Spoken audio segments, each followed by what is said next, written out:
I've seen political disasters and I've seen scandals, but I have never seen a nuclear detonation like this.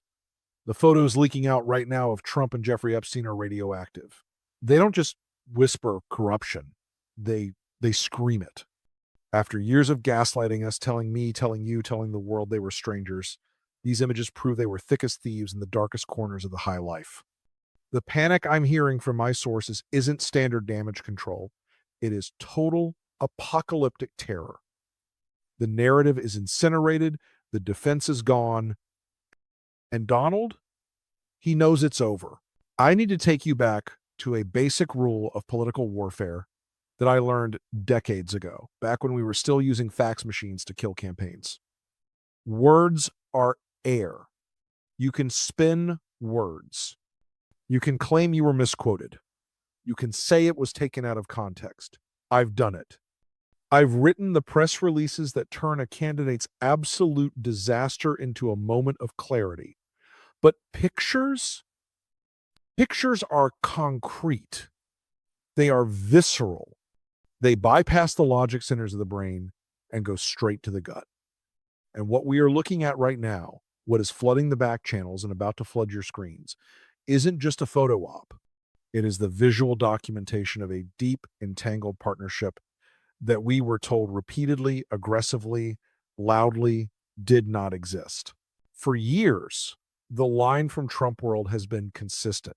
They told me, they told you, they told every reporter with a microphone that Donald and Jeffrey were barely ships passing in the night. He was a guy around Palm Beach, they said. Everyone knew him, they said. They tried to paint this picture of a casual, distant social overlap. But I am looking at these new images, and let me tell you, you don't look at a casual acquaintance the way they are looking at each other in these shots. You don't share that kind of body space. You don't share that kind of knowing laughter. This is the comfort of accomplices. This is the ease of two men who think they own the world and that the rules simply do not apply to them. I remember back in the 90 seconds working on campaigns where we'd panic over a handshake photo with a controversial donor. We'd lose sleep over it. We'd spend thousands of dollars on focus groups just to see if a single image of our guy standing next to the wrong guy would tank us in the suburbs. What we have here makes those old scandals look like a church picnic. We are seeing them in environments that are not public galas.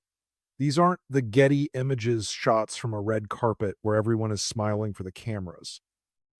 These are candid. These are private. These are from the moments when the cameras were supposed to be off, when the guards were down, and when the real business, the dark business, was being conducted. And here is why this is a collapse event and not just another news cycle.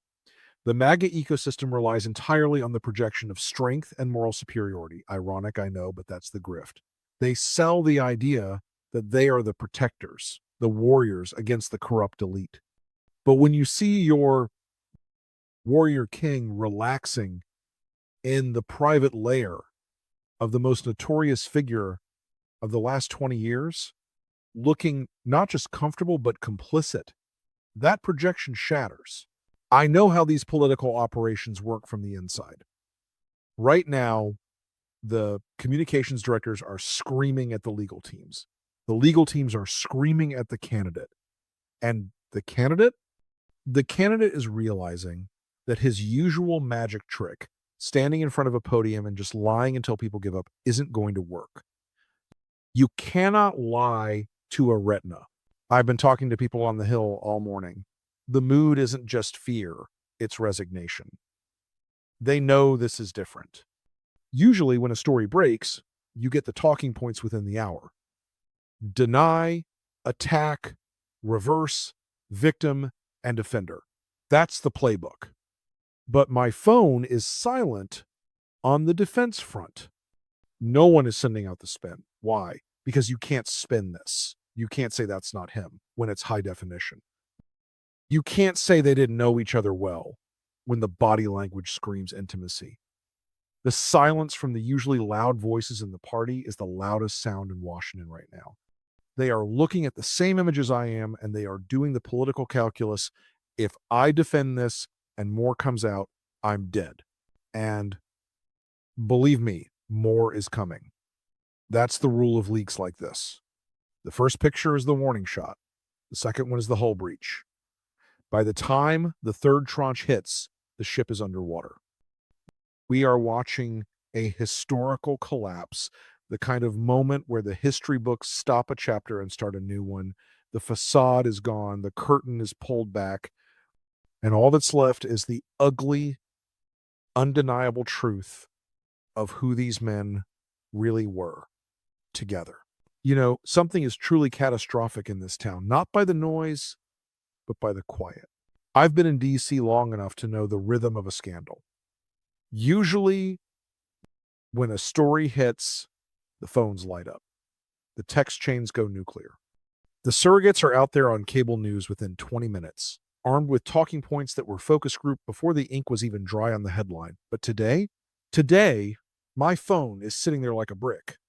The group chats with the GOP operatives, the guys who usually have an excuse for everything, the guys who could spin a tornado as a fresh breeze, are dead silent.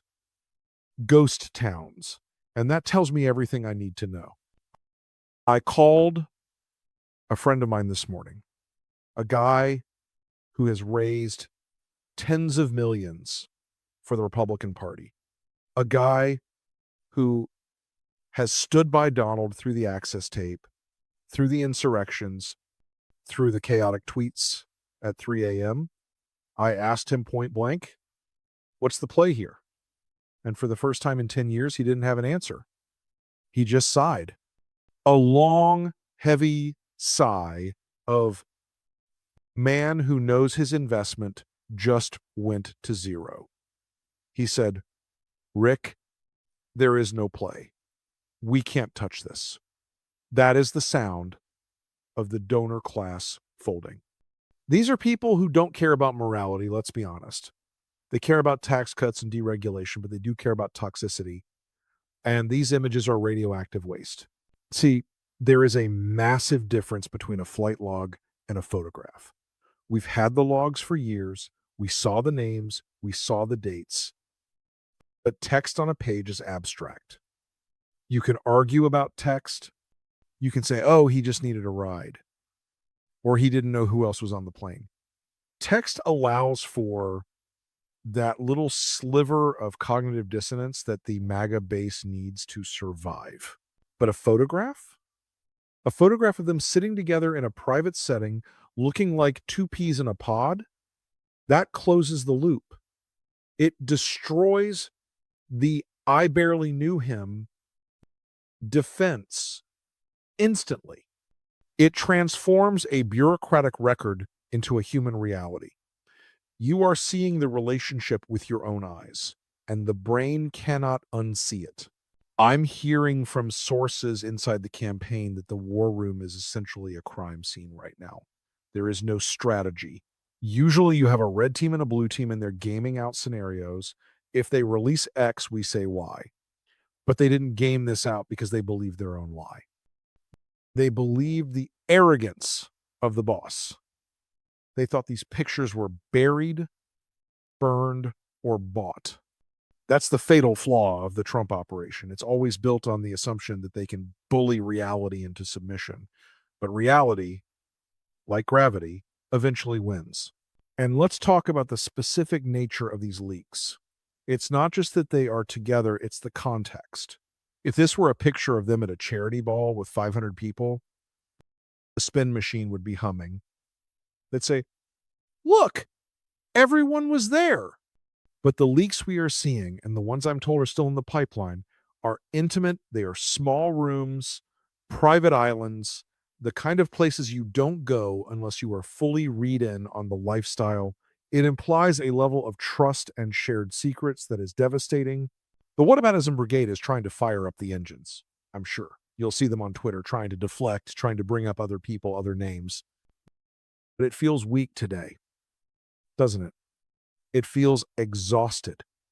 Because when you have your guy, the guy you pitched as the savior of the children, the guy you pitched as the one fighting the cabal, grinning next to the ringleader of the darker side of high society, the cognitive dissonance snaps. You can hear it snapping all over the internet. The true believers are confused. The grifters are looking for the exit. And the opportunists, the senators and congressmen who want to be president one day are quietly erasing their tweets and distancing themselves. I've seen parties turn on their leaders before. It's usually a slow bleed. A poll number drops here, a donor closes a checkbook there. This is different. This is a cliff. The psychological hold Trump has on the party is based on the idea that he is untouchable, that he is the winner. These photos make him look like just another dirty old man caught in a trap of his own making. He looks compromised. He looks weak.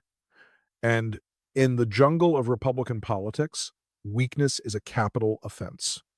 The sharks are circling, and for the first time, they smell blood in the water, not just chum. They know that if this is what's out there now, what's in the safe, what's on the tapes, the fear of the unknown is paralyzing the entire apparatus. If there's one thing I know about the sycophants and hangers-on in Trump's orbit, it's that their loyalty has a very specific expiration date. It expires the exact second they think they might personally face legal exposure. And right now, looking at these photos, a lot of people are checking the calendar. I've been watching the movement in DC and New York all morning. You know what I'm seeing? I'm seeing lawyers getting hired, not campaign lawyers, not the guys you go to when you want to sue a newspaper for libel. I'm talking about criminal defense attorneys, the heavy hitters, the guys you call when the feds are looking at your hard drives. Why? Because these pictures didn't take themselves. Someone was holding the camera. Someone was pouring the drinks. Someone booked the flights. And for years, all those people, the schedulers, the aides, the pilots, the fixers, they all stayed quiet because they thought the boss was invincible. They thought the Teflon would hold. But when you see the boss looking this compromised, looking this deep in the muck with a guy like Epstein, the fear shifts. Suddenly, you aren't afraid of Trump tweeting about you. You're afraid of a subpoena with your name on it. I remember back in the Nixon days, well, reading about them. I'm not that old. There was a moment when the dam broke. It wasn't when the tapes came out. It was when the people around the tapes realized they were going to jail if they didn't start talking. We are at that moment. I guarantee you, right now, in law offices across Manhattan and West Palm Beach, there are conversations happening that sound like this. What do I have? What can I trade? How do I make sure I'm a witness and not a defendant? And here is the beautiful dark irony of it all. Trump built his entire operation on the idea of omerta, silence, loyalty, the code. But he forgot that loyalty in politics is transactional. It flows up as long as the power flows down. When the power stops, and make no mistake, these images are a power outage. The loyalty evaporates. The leaked images we are seeing are bad enough. But think about what they imply. They imply a lifestyle. They imply a pattern of behavior that went unchecked for years. And the people who facilitated that behavior, they are sweating through their suits right now. They know that the prosecutors aren't just looking at the big guys anymore. They are looking at the network. They are looking at the enablers. I'm hearing whispers that the panic isn't just about the photos. It's about the logs. It's about the diaries. If these photos exist, what else exists? Did they keep records? Did they keep trophies? Epstein was a man who collected leverage. That was his currency. Do we really think he didn't have insurance policies stashed away? And do we really think Donald, a man who has never been careful in his life, didn't walk right into every single trap? The silence from the GOP leadership isn't just shock, it's calculation. They are waiting to see who flips first. Because once one person starts talking to the DOJ, once one person hands over a hard drive to save their own skin, the whole house of cards comes down. And judging by the frantic energy I'm seeing behind the scenes, the race to the prosecutor's office has already begun. You know the drill. I know the drill. Usually, when a bombshell drops on Donald, there is a very specific, very expensive, very efficient machine that kicks into gear to protect the flock from the truth. It's the Fox News, Newsmax, talk radio industrial complex. Their job isn't news. Their job is insulation. Their job is to tell the base, don't look at the man behind the curtain. Look at this car chase. Look at the border. Look at this shiny object over here. For years, they have been the Praetorian Guard of the MAGA movement, filtering out the ugly parts of reality so the faithful never have to question their leader. But today the machine is broken. I've been flipping channels, monitoring the feeds, and listening to the radio hosts who usually have their marching orders by 6 a.m. And what I'm hearing is chaos. Absolute, unmitigated chaos. See, you can spin a quote. You can cut a video clip to make someone look bad or good. But you cannot spin a still image of the former president looking like a co-conspirator in a shadowy underworld. The producers at Fox are in a bind, a Sophie's choice of propaganda. If they put the pictures on screen to defend him, to say, look, he's just standing there, it's innocent, they are still showing the pictures. And the moment the audience sees Donald's arm around Jeffrey, the moment they see that relaxed, comfortable smile, the damage is done. The visual overrides the audio. You can have a host screaming, it's a setup, but the viewer's brain is saying, they look like best friends, so they can't show it. But they can't ignore it either. Because unlike the old days, they don't control the entire pipeline anymore. The base is on Twitter. They're on TikTok. They're on Truth Social. And these images are spreading like a virus through the very networks that were built to support him. The algorithm doesn't care about political loyalty. The algorithm cares about engagement. And these photos are the highest engagement content we have seen in a decade. So the MAGA grandmother in Ohio isn't seeing this on CNN. She's seeing it on her Facebook feed, sandwiched between photos of her grandkids. And she's clicking. And she's wondering, I'm hearing that the pivot they are trying to test drive is the it's AI defense. They want to claim it's a deep fake. It's the desperate last stand of a scoundrel. But here is the problem with that. We have eyes. We know what AI looks like. It's too smooth, too perfect. These photos have the grain of reality.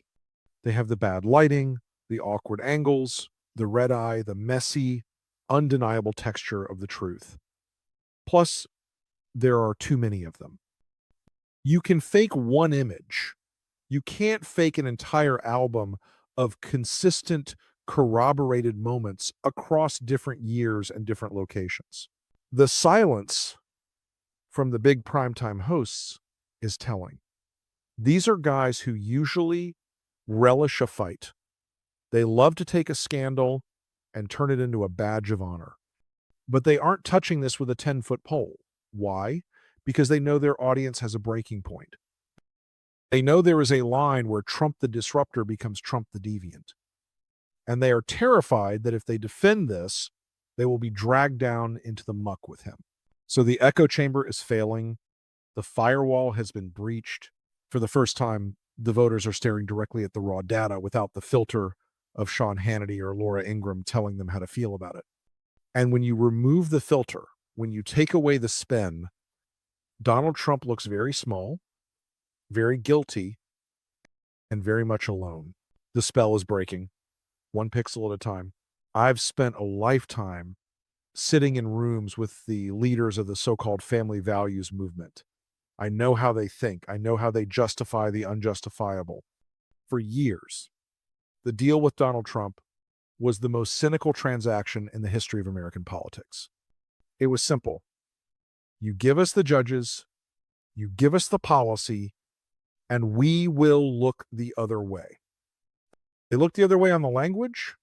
They looked the other way on the marriages. They looked the other way on the payoffs to film stars. They convinced themselves that he was a flawed vessel, a King David figure, a rough man used for a holy purpose. But that deal relied on a certain level of deniability. It relied on the behavior being abstract, something you could wave away as rumors or fake news. But I'm looking at these photos and I'm telling you the flawed vessel. Defense just hit an iceberg. You cannot stand in a pulpit on Sunday morning and preach about the sanctity of the family and then go on television on Monday and defend a man who is pictured looking this cozy, this relaxed in the private lair of Jeffrey Epstein. It's a bridge too far. I've been talking to operatives who work the evangelical circuit, the guys who organize the bus tours and the prayer breakfasts. They are telling me the phones are melting down. The pastors are terrified. They know their congregations. They know there are grandmothers in those pews who might have tolerated the mean tweets, but who will absolutely revolt at the sight of these images. There is a visceral, stomach-churning quality to these pictures that no amount of theological gymnastics can fix. We aren't talking about mean tweets anymore. We are talking about visual evidence of a lifestyle that is fundamentally incompatible with everything these voters claim to believe. The cognitive dissonance is painful. It's one thing to support a fighter. It's another thing to support a man who is partying with a predator.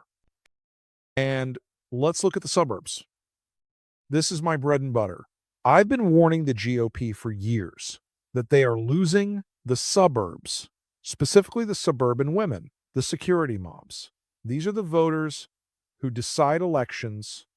They don't care about the culture war nonsense as much as they care about decency. They care about safety. When they see these photos, images that suggest shadowy games and unseemly behavior involving young people, they don't see a political issue. They see a threat. They see a man who represents everything they tell their kids to run away from. The soccer mom in Philadelphia or Atlanta or Phoenix isn't looking at this through a partisan lens. She's looking at it through a maternal lens. And that lens is unforgiving. You can't spin a mother on this. You can't tell her it's deep state. She sees the creepiness. She feels the recoil. And she is closing the door on him forever. The leadership of the religious right is in a panic because they realize they lashed themselves to a sinking ship. If they cut him loose now, they admit they were wrong for 8 years. If they stay with him, they lose their moral authority permanently. It's a trap.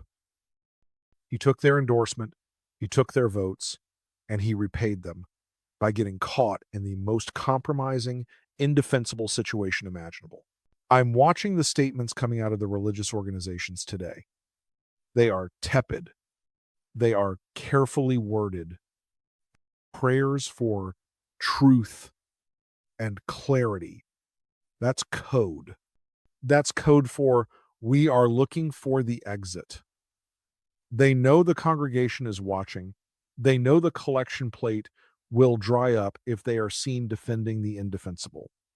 The transaction is over. The judges aren't worth this. Nothing is worth this. The moral check bounced, and the account is closed. I know what Mar-a-Lago looks like on a good day. It's a chaotic court of sycophants, favor seekers, and tourists trying to catch a glimpse of the throne. But I also know what a campaign headquarters looks like when the walls start closing in. I've been in the room when the kill shot lands. The air gets heavy. The laughter stops.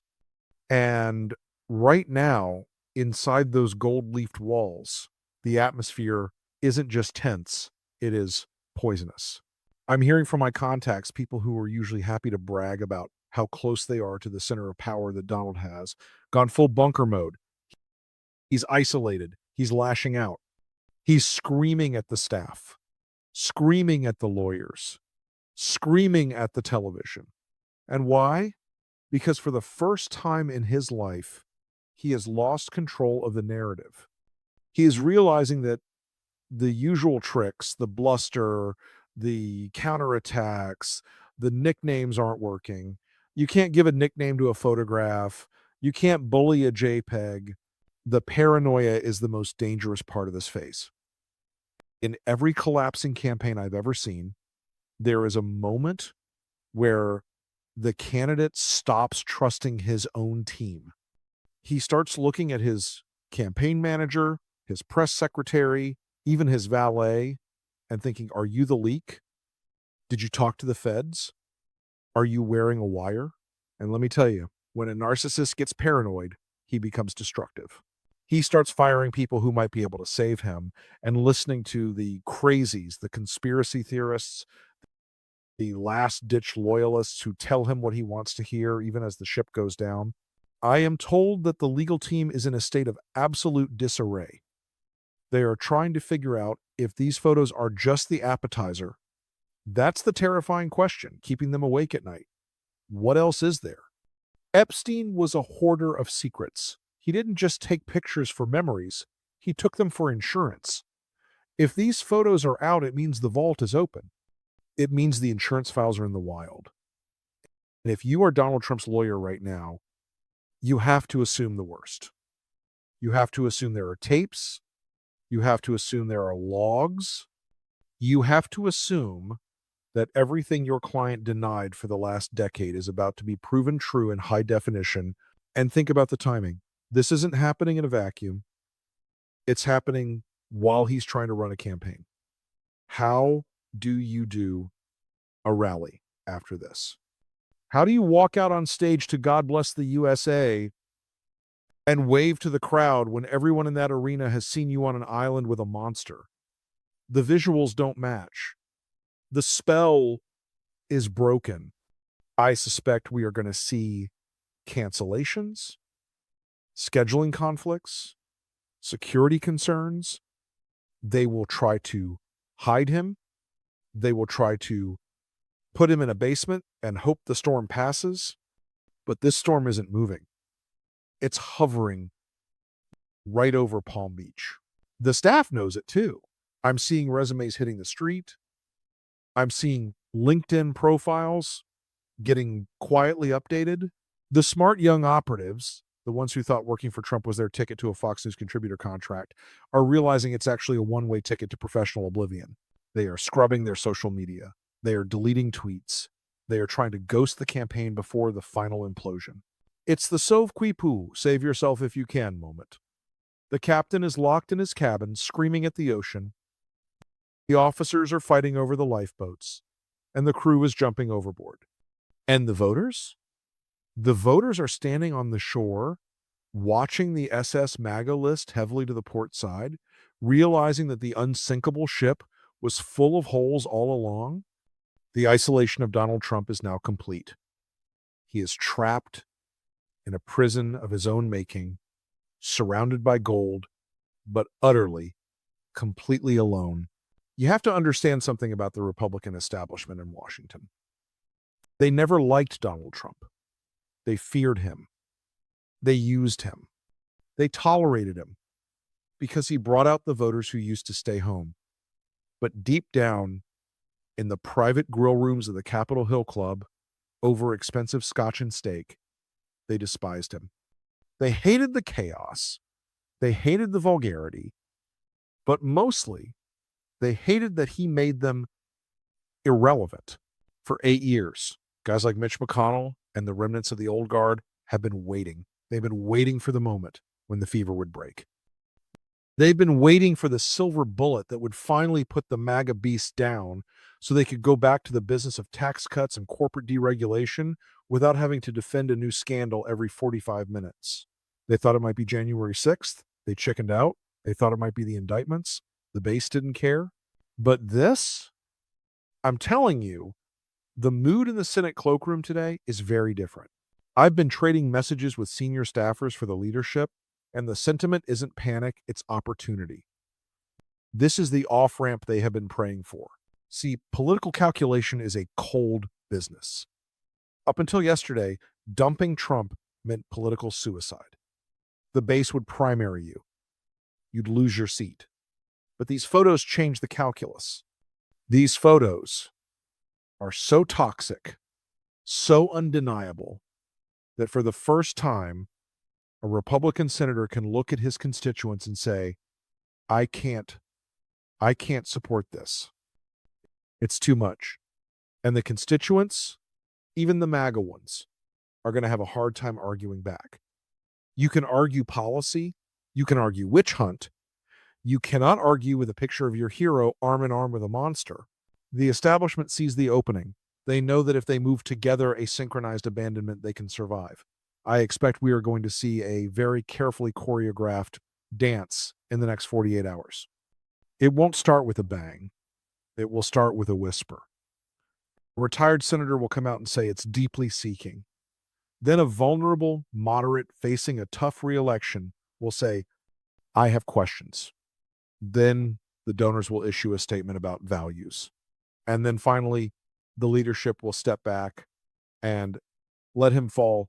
They aren't going to push him. They are just going to stop catching him. I know these men. I worked for them. I helped get them elected. They are sharks. And sharks know when the big whale is wounded. They know that Trump is bleeding out politically. And they also know that if they stick with him now, they lose the House, they lose the Senate, and they lose the future of the party for a generation. They are looking at the polling data, the real data, not the public stuff, and they see the bottom falling out with independents and women.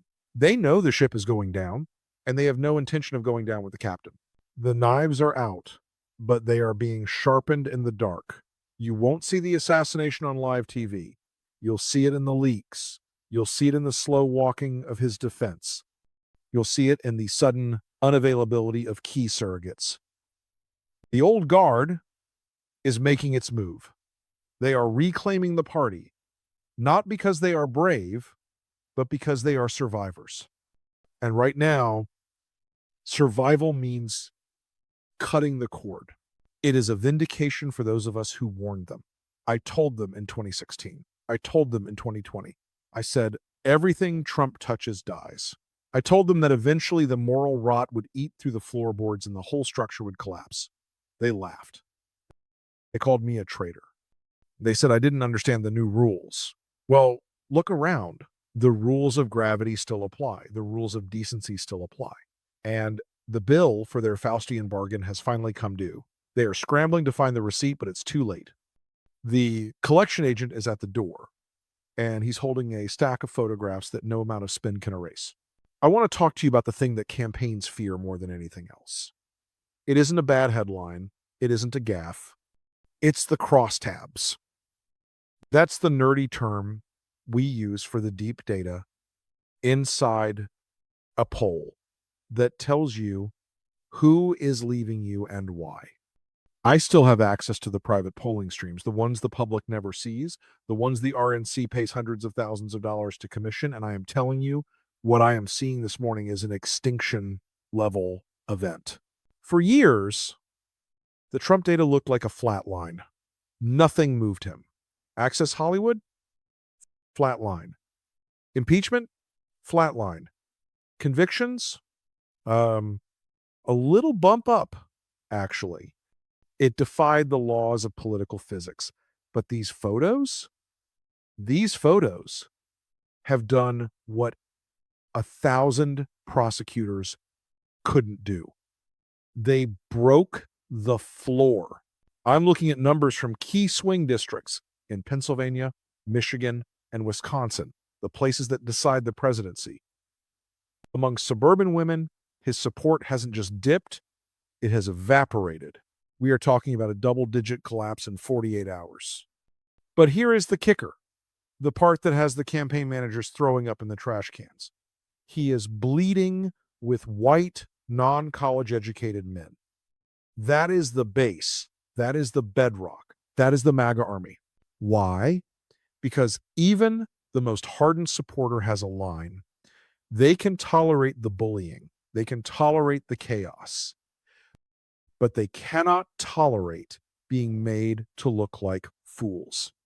For years, they defended him on the grounds that he was fighting a cabal of elites who were preying on the weak. That was the core of the QAnon mythos, the core of the deep state conspiracy. And now they are looking at their hero, the man they bought flags for, the man they fought with their families over, and he is sitting there laughing with the very symbol of that predatory elite. The betrayal is personal. I'm seeing focus group transcripts from this morning, real-time reactions. These aren't liberals. These are two-time Trump voters. And the words they are using? Disgusted, duped, betrayed. One guy in a focus group in Ohio said, I feel like I bought a lemon. That's the end. When the Mark realizes he's the Mark, the con is over. The campaign knows this. I'm hearing that the fundraising emails, the ones that usually rake in millions whenever he gets attacked, are falling flat.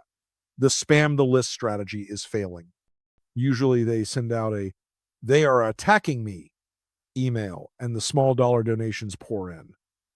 Today, crickets. The response rate has cratered. Why? Because you can't monetize shame. You can't ask a grandmother on a fixed income to send you $10 to defend this. She won't do it. And without that money, the machine stops. The lawyers don't get paid. The jet doesn't fly. The rallies don't get booked. We are watching the financial oxygen being sucked out of the room. The super PACs are pausing their buys. I know the guys running these PACs. They are mercenaries. They want a return on investment. They aren't going to throw $10 million onto a bonfire. They are freezing the accounts, waiting to see if he survives. And let me tell you, in politics, if you stop spending for a week, you are dead. The narrative of invincibility was his biggest asset. It made donors give, it made rivals cower, and it made voters turn out. These internal numbers show that the invincibility is a myth. He is mortal, he is vulnerable, and he is plummeting. The staff is trying to hide these numbers from him, I'm sure. They are probably printing out fake charts with Sharpies on them. But you can't hide the empty seats at the next rally. You can't hide the empty bank account. The bottom has fallen out, and there is no parachute. I took a drive yesterday. Usually, in the parts of Florida where I live, you can't go a mile without seeing a pickup truck flying a flag the size of a bedsheet. You know the ones, they flap in the wind, tattered and faded, screaming loyalty to a man who wouldn't let the driver of that truck use his bathroom. But yesterday, I noticed something different. I noticed the silence of the flagpoles. The trucks were naked. The lawns were empty. The Trump store down the highway, a pop-up tent that sells Chinese-made hats to American patriots, was a ghost town. This is the metric the pundits miss. They look at polls, I look at the grift. The MAGA movement was never just a political movement. It was a lifestyle brand. It was a commercial enterprise. It relied on people wearing the jersey to signal to their tribe that they belonged. But nobody wants to wear the jersey of a team that just got caught cheating in the most shameful way possible. We are witnessing the collapse of the grift industrial complex. For years, an entire ecosystem of low-level hustlers has fed off this man. The YouTubers, the podcasters, the guys selling commemorative coins and gold-plated sneakers. They built their livelihoods on the myth of the hero Trump. They sold the idea that he was the one man standing between the innocent and the wolves. And now, the pictures show him feeding the wolves. They show him dining with the head of the wolf pack. I've been monitoring the message boards, the digital sewers where these guys organize. The panic there is palpable. It's not political panic, it's economic panic. What do I do with 10,000 Trump 2024 shirts if he drops out? How do I sell a subscription to my Patriot News, a Substack, when the Patriot King is compromised? The bottom is falling out of the market. The currency of MAGA has been devalued to zero overnight. And think about the psychology of the person who bought that merch. Wearing that red hat was an act of defiance. It was a way of saying, I know something you don't. It made them feel smart. It made them feel special. But wearing that hat today, it doesn't make you look defiant. It makes you look like a sucker. It makes you look like you were duped by a con man who took your money and laughed at you behind closed doors with his rich, perverted friends. The shame factor is powerful. Americans hate being wrong, but they hate being played for fools even more. And that is what these photos prove. They prove that while the base was obsessing over saving the children, and fighting imaginary cabals in pizza parlor basements, their leader was jet setting with the very guy at the center of the spider web. The irony is so thick you could choke on it. The Save the Children crowd just found out their guy was hanging out with the Pied Piper. The flags are coming down not because they suddenly love Joe Biden or the Democrats. They are coming down because of embarrassment. And silence in this movement is death. Trump needs the noise. He needs the boat parades. He needs the visible adoration to feed his ego and, more importantly, to intimidate his rivals. When the visible support vanishes, when the loud minority goes quiet, he is just a naked emperor shivering in the cold. I suspect we will see a lot of former influencers trying to pivot in the next few weeks. They'll scrub their archives. They'll say they always had doubts. They will try to reinvent themselves as independent thinkers, but the stain of this grift doesn't wash off. They sold their souls for clicks and ad revenue, and now the check has bounced. The flea markets of America are about to be flooded with the surplus goods of a failed rebellion, gathering dust next to the Beanie Babies and the Betamax tapes. It is the ignoble end to the loudest, tackiest con in American history. I want to take you inside the mind of a federal prosecutor for a minute. I've spent enough time sitting across the table from these people, usually trying to keep my clients out of their crosshairs to know exactly how they think. To a prosecutor, a photograph like the ones we are seeing isn't just a picture. It's a map. It's a timeline. It's a lever.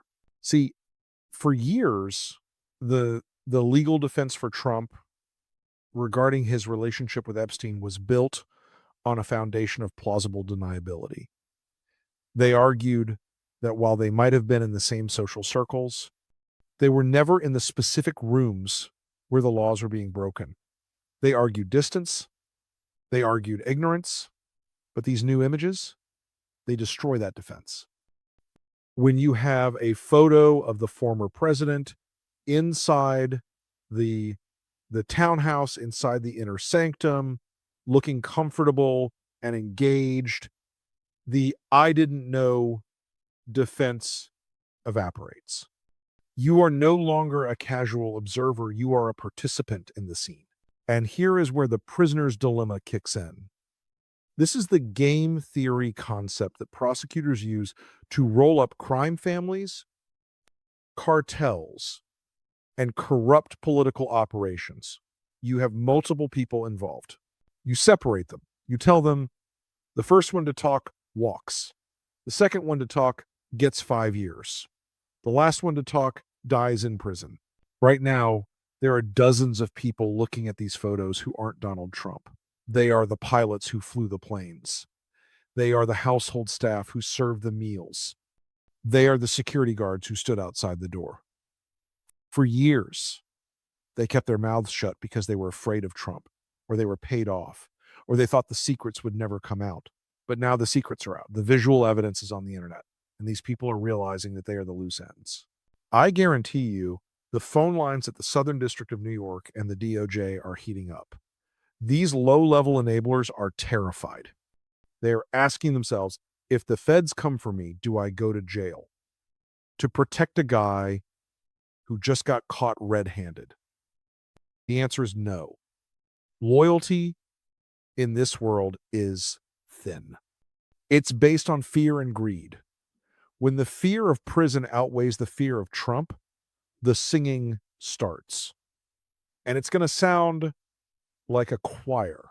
I'm also hearing chatter about the Ghislaine factor. She's sitting in a cell right now. She has been the loyal soldier, keeping her secrets, serving her time, but she's looking at these leaks, and she has to be wondering, why am I the only one inside? If she sees that the shield of protection around the big names is cracking, the calculation changes. If she decides that she has nothing left to lose, and she starts decoding the context of these photos for the prosecutors, identifying the dates, the locations, the other people in the room, it is game over. We are watching the legal firewall disintegrate. And you have to understand, the law is about evidence, but it's also about momentum. When a case looks weak, witnesses stay quiet. When a case looks strong and these photos make it look ironclad, witnesses line up to cut a deal. The smell of blood in the water doesn't just attract the press, it attracts the subpoenas. And let's not forget the civil liability, the victims, the survivors. They have been fighting for years to get the truth out, fighting against non-disclosure agreements and high-priced lawyers.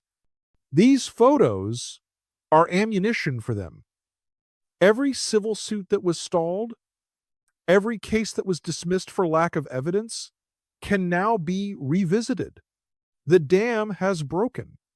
The water is rushing through, and it is going to sweep away the legal protections that Trump has used like a shield for 40 years. He's not just fighting a political battle anymore. He is fighting for his life, his freedom, and his assets. And unlike the other battles where he could talk his way out, this time the evidence is staring him and the jury right in the face. The silence of the co-conspirators is ending. The race to the courthouse has begun. And in that race, Donald Trump is the one standing still, waiting to be tagged. If there is one thing the Republican establishment loves more than tax cuts, it's a coup. Not the messy, violent kind we saw at the Capitol, but the quiet, polite, bureaucratic kind. The kind that happens in a mahogany-paneled boardroom with a bottle of good whiskey and a sharp knife. And right now, those boardrooms are full. I'm hearing from my contacts on K Street and in the donor networks that the replacement conversation has officially moved from a whisper to a scream. For the last 4 years, the RNC has been a wholly owned subsidiary of Trump Incorporated. They purged the dissenters. They installed the loyalists. But money talks louder than loyalty. And the big donors, the hedge fund guys in Greenwich, the oil barons in Texas, the tech libertarians in Silicon Valley are closing the checkbook. They are calling the party chairwoman and delivering a very simple ultimatum: dump him or we starve the party. I spoke to a bundler this morning, one of those guys who can raise $5 million with 3 phone calls. He sounded exhausted. He told me, Rick, I can't sell this. I can sell tax policy. I can even sell the border wall. I cannot sell Jeffrey Epstein's best friend. He's right. The smart money is smart for a reason. They know that this scandal is a black hole. It absorbs light, energy, and cash and gives nothing back. So the panic button has been hit. They are dusting off the rule books for a brokered convention. You remember those? We haven't had a real one in decades, but the mechanism exists. The party elders, the few that are left, are frantically gaming out scenarios where they can strip the delegates from Donald on the first ballot. They are looking for a white knight, a savior, and this is where the comedy really begins. Because who do they have? They are floating names like desperate Hail Mary passes. What about Youngkin? Can we bring back Haley? Is DeSantis salvageable? I just laugh. They spent 8 years destroying their own bench, humiliating anyone with a spine, and turning the party into a cult of personality. Now that the personality is toxic, they look around and realize they have no one left. The cupboard is bare. They burned the village to save the king, and now the king is naked and the village is ash. But that won't stop them from trying. We are about to see the most vicious internal war in the history of the GOP. The Trump loyalists, the true believers who would follow him off a cliff, will scream betrayal. They will threaten to burn the convention down. But the establishment knows that if they run Trump now, with these photos plastered on every billboard in America, they aren't just losing the White House, they are losing the Senate, the House, and the state legislatures. They are facing an electoral extinction event. I'm told that there are legal memos circulating right now at the RNC headquarters exploring the moral turpitude clauses in the candidate agreements. They are looking for the trap door. They want to disqualify him before he even gets to the stage. Think about the irony of that. The party that spent years screaming about election interference is now plotting to interfere in their own primary to save their own skins. The donors are the key here. They are the oxygen. And right now, they are looking at Trump like a distressed asset, a toxic stock. They are dumping their shares. I had a lunch scheduled with a major GOP consultant today, canceled. Why? Because he was summoned to a crisis meeting in Dallas with a group of mega donors who are demanding a plan B. They want a new horse. They don't care who it is, as long as he doesn't have a photo album full of incriminating pictures with a convicted predator.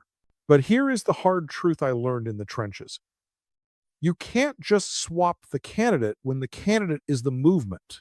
If they dump Trump, the base stays home. If they keep Trump, the moderates flee. They are trapped in a pincer movement of their own making. The smoke-filled rooms are busy, sure, but the men inside are choking.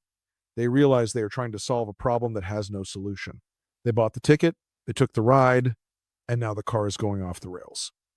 And I, for one, am just grabbing the popcorn. I need to teach you a little term we use in the dark arts of political consulting. It's called the dead cat strategy. The premise is simple, brutal, and effective.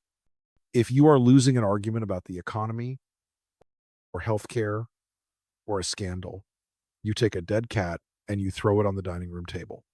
Suddenly, no one is talking about the economy anymore. Everyone is screaming, "My God, there's a dead cat on the table." It shocks the system. It changes the subject. It resets the news cycle. Donald Trump is the Mozart of the dead cat strategy. For 8 years, every time he was cornered, he threw a cat. He'd attack a Gold Star family. He'd threaten nuclear war on Twitter. He'd say something so vile, so racist, or so insane that the press had to cover it. The cameras would swivel. The pundits would hyperventilate, and the original scandal would be forgotten in the noise. But today, I'm watching them throw cats by the dozen, and nobody is looking. I've been monitoring the feeds from the campaign war room. They are desperate. They are trying to start fights with celebrities. They are trying to reignite the culture wars. They are screaming about the border, about the radical left, about electric stoves, you name it. They are throwing everything against the wall, and it is sliding right off. Why? Because the dead cat only works when the distraction is more shocking than the scandal. But nothing, and I mean nothing, is more shocking than seeing a former president of the United States looking like a comfortable regular in the home of the world's most notorious predator. You can't distract from this. You can't tweet something crazy enough to make people unsee those photos. The media, for once, isn't taking the bait. Usually, the press is like a golden retriever chasing a tennis ball. Trump throws the ball, and they run. But this time, the ball is thrown, and the press is just staring at him. They are staring at the photos. The gravity of this story is so immense that it has created its own orbit. All the little satellite stories, all the manufactured outrages that usually clutter the timeline are being sucked into the black hole of the Epstein revelations. I talked to a producer at a major network this morning, a guy who usually loves the circus. He told me, "Rick, we aren't covering the rally speech today. We aren't covering the tweets. It's all Epstein all day." That is the death knell. When the media decides that the only story is the one you are trying to hide, you are finished. The oxygen is cut off. And look at the timing. This isn't 2016. In 2016, everything was new. The shock value was high. Now, we are tired. The American public is exhausted. They have seen the trick too many times. When he tries to create a new villain to distract us, we just roll our eyes. But these photos woke us up. They cut through the fatigue because they confirm what we always suspected but couldn't prove. They are the missing puzzle piece that makes the whole ugly picture make sense. The team around him is flailing. I can see the panic in the erratic nature of the press releases. They are contradicting themselves. One minute it's fake news. The next it's, he was just there for a minute. The next it's, what about Bill Clinton? They can't pick a lane because there is no lane. They are trapped on a highway that ends at a cliff. The dead cat is a tactical move. It's a trick. And tricks only work on the unsuspecting. We aren't unsuspecting anymore. We are watching a magician whose sleeves are rolled up, revealing all the wires and the mirrors. He's reaching into the hat to pull out a rabbit, but the hat is empty. The audience isn't clapping. They are leaving. The distraction machine has finally mercifully run out of gas. And without the ability to change the subject, Donald Trump is forced to live in the one place he hates most, the truth. I need you to pity, for just one brief second, the poor bastard running for Congress in a swing district right now. Let's call him Congressman Smith. He's a generic Republican. He wears the blue blazer, the khaki pants, the American flag pen. He spent the last 2 years dodging questions about the 2020 election, dodging questions about abortion bans, and dodging questions about the chaotic tweets. He's an acrobat of avoidance. But today, Congressman Smith is looking at a political death sentence. I know this because I used to advise guys like him. I used to be the one on the other end of the phone telling them, stick to the economy, stick to the border, ignore the noise. But you can't ignore this noise. The noise is deafening. I've been hearing reports from the field, from the ground level operatives who actually knock on doors, and it is a massacre out there. Usually, when a volunteer knocks on a door in the suburbs of Philly or Atlanta, even the voters who disagree with you are polite. They take the pamphlet, they say, I'll think about it. But since these photos dropped, the mood has turned hostile.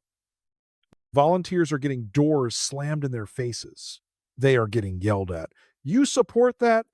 Voters are asking, pointing to the news on their phones. You support the guy who hangs out with predators? This is the nightmare scenario we call the reverse coattails. Usually, a strong presidential candidate lifts up the whole party. Reagan did it.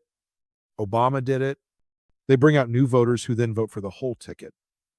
But a toxic candidate, he acts like an anchor. He drags everyone down to the bottom of the ocean with him. Congressman Smith has a choice, and it's a choice between poison and a gunshot. Option A, he comes out and denounces Trump. He says, these photos are disgusting. I can't support him. If he does that, the MAGA base in his district, the 30% who worship the ground Trump walks on, stay home. They call him a rhino. They primary him. He loses. Option B, he stays silent or tries to defend it. He says, let's wait for the facts. If he does that, the independent voters, the suburban moms, the college-educated dads, the people who actually decide elections look at him and see an accomplice. They see a coward who is willing to look the other way on moral depravity just to keep his job, and they vote him out. There is no option C. I'm seeing internal memos from the National Republican Congressional Committee that are practically written in tears. They are advising candidates to localize the race. That's code for pretend you don't know who the president is. They are telling them to take Trump's name off their websites, to scrub their social media of any photos with him. It's a desperate attempt to sever the limb to save the body. But in modern politics, everything is national. You can't run as a local guy when you are wearing the jersey of a national party led by a man involved in a scandal of this magnitude. And let's talk about the money again. The donor class isn't just cutting off Trump. They are cutting off the party. A major donor told me yesterday, Rick, why would I give money to the House GOP if they are just going to use it to defend a guy who is radioactive? I'm keeping my money. That means Congressman Smith doesn't have money for TV ads. He doesn't have money for mailers. He is naked in a war zone. The Democrats, meanwhile, are sharking. They smell blood. I've seen the draft scripts for their attack ads. They are brutal. They aren't even using words. They are just putting the picture of the congressman up on the screen next to the picture of Trump and Epstein with a simple caption, silence is complicity. How do you defend against that? You can't. It's a checkmate. We are looking at a wipeout, not just a loss, but a generational purging of the Republican Party in the suburbs. The brand is toxic. The R next to the name on the ballot now stands for risk, ruin, and regret. The candidates know it, the consultants know it, and the only person who doesn't seem to care is the man at the top of the ticket, who is perfectly happy to burn the entire party to the ground if it buys him one more day of attention. The down ballot slaughter has begun, and there are no lifeboats left. I want you to look away from the political carnage for a second and look at the personal tragedy or comedy, depending on your perspective, playing out in the family wing of the Trump empire. You see, in the world of Donald Trump, family isn't just blood. Family is staff. Family is a marketing department. And family is the ultimate human shield. For decades, he has used his children as props, as surrogates, and as defensible barriers between him and the consequences of his actions. But I am watching the movements of the Golden Children very closely this week. And let me tell you, the human shields are putting down their weapons and walking off the field. I've been tracking the social schedules of the Kushner-Trump axis in Miami. Usually, they are everywhere. The Art Basel parties, the exclusive dinners on Indian Creek Island, the charity galas where they try desperately to launder their reputations and get back into the good graces of the polite society that rejected them. They've been on a 2-year rehabilitation tour trying to convince the world that they were the moderate voices, the steady hands, the ones who didn't really believe in the crazy stuff. But these photos just nuked the rehabilitation tour. I'm hearing from sources in that tight-knit, high-dollar Florida social scene that Ivanka and Jared are mortified. Not because they are shocked, please, they aren't naive, but because they are embarrassed. There is a difference. Shock implies you didn't know. Embarrassment implies you got caught. They know that this specific kind of stain, the association with a man like Epstein, the visual confirmation of a shadowy lifestyle, is the one thing that money cannot wash away.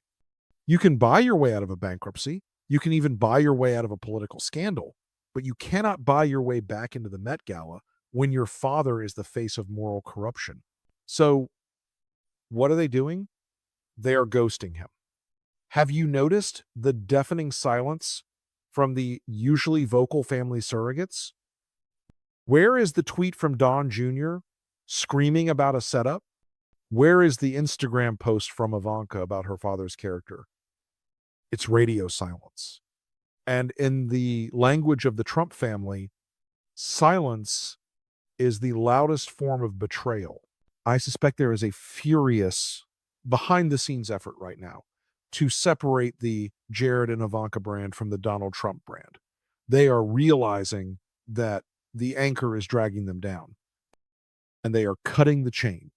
I wouldn't be surprised if we see a leak in the next few days attributed to a friend of the family stating that they are deeply disturbed and focusing on their children. That's the code. That's the signal to the New York elites. We aren't with him. Please let us back in. And then there is Melania. I have always said that Melania is the smartest person in that building. She is a survivor. She views her marriage as a contract, a business arrangement with clear deliverables and clear exit clauses. I am told by people who know the mood in the East Wing of Mar-a-Lago, if you can call it that the icy reception has turned into a deep freeze. She isn't standing by her man. She is standing by her lawyers. She knows what these photos mean. She knows they humiliate her personally. But more importantly, she knows they threaten the asset. If the Trump brand collapses, if the hotels lose their licenses, if the golf courses lose their tournaments because no corporate sponsor wants to touch them, then the pile of money she was counting on at the end of the rainbow starts to shrink. I guarantee you there's a renegotiation of the prenup happening right now, or perhaps a preparation for a departure that will be timed for maximum leverage. This is the part that hurts Donald the most. He can handle the press hating him. He can handle the Democrats attacking him. He feeds on that. But he cannot handle the rejection of his own creations. He sees his children not as people, but as extensions of his own ego. When they step back, when they refuse to go on Hannity to defend him, it's like his own arm is refusing to obey his brain. It is a narcissistic injury of the highest order. The dynasty was supposed to be the legacy. It was supposed to be Trump forever. Don Jr. in 2028, Ivanka in 2032. That was the fantasy. But looking at these images, looking at the patriarch grinning in the den of a monster, the kids know the dream is dead. The brand is toxic. The name on the building is no longer an asset. It's a target. And like savvy investors seeing a stock crash, they are selling their shares and looking for a new investment vehicle. The family business is closing its doors, and the CEO is being left alone in the empty office to answer the phones.